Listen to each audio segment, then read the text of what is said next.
મિત્રો, રામાયણમાં જે કલાકારો હતા તે તમામ કલાકારોએ શૂટિંગ દરમિયાન શું ભગવાનના દર્શન કર્યા હતા? હા, આ બિલકુલ સાચું છે.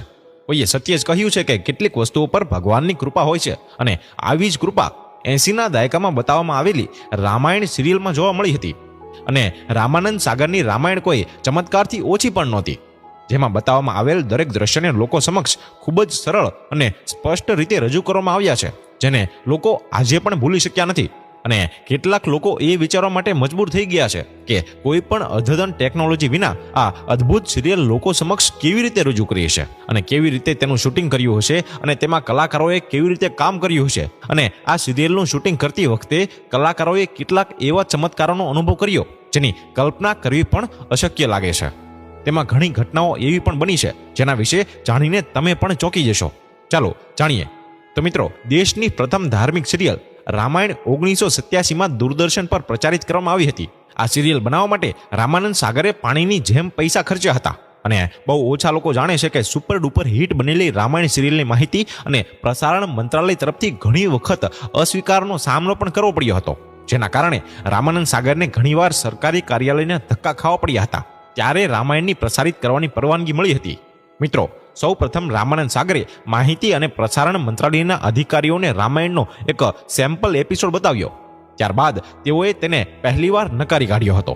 સરકારી અધિકારીઓના જણાવ્યા મુજબ માતા સીતાને આ સિરિયલમાં કટ સ્લીવ પહેરીને બતાવવામાં આવ્યા હતા. આ સાથે તેઓએ કેટલાક અન્ય ફેરફારોનો પણ ઉલ્લેખ કર્યો હતો, જે પછી રામાનંદ સાગરે તેને ફરીથી શૂટિંગ કરીને પહેલો એપિસોડ તૈયાર કરીને બતાવ્યો હતો. પરંતુ પ્રસારણ મંત્રાલય દ્વારા ત્યારે પણ નકારી કાઢવામાં આવ્યું હતું. અને ફરી એકવાર રામાનંદ સાગરે નમૂનાનો એપિસોડ તૈયાર કર્યો હતો, પરંતુ તે સમયે પણ નકારી જ કાઢવામાં આવ્યો હતો. દેશમાં સૌ પ્રથમવાર ધાર્મિક સિરિયલ તૈયાર કરવામાં આવી રહી હતી, જેનું ટીવી પર પ્રસારણ થવાનું હતું. અને તેથી જ લોકોની ધાર્મિક લાગણીઓને ઠેસ ન પહોંચે ને તે માટે કોઈ પણ પ્રકારની ઉણપ ન રહે તેનું ધ્યાન રાખવું ખૂબ જ જરૂરી હતું. અને રામાનંદ સાગરે પોતે પણ એક ઇન્ટરવ્યુમાં એક વાત કહી હતી કે તેમણે માહિતી અને પ્રસારણ મંત્રાલયના ચક્કર મારીને 2-3 જોડી ચપ્પલ ઘસી નાખ્યા હતા, પરંતુ આખરે 2 વર્ષ પછી રામાયણને લીલી ઝંડી મળી અને પછી તેને દૂરદર્શન પર પ્રસારિત કરવાનો મોકો મળ્યો. મિત્રો, તે સમયે જેટલા બજેટમાં એક ફિલ્મ બનીને તૈયાર થતી હતી તેનાથી વધારે પૈસામાં રામાયણનો એક એપિસોડ તૈયાર કરવામાં આવતો હતો.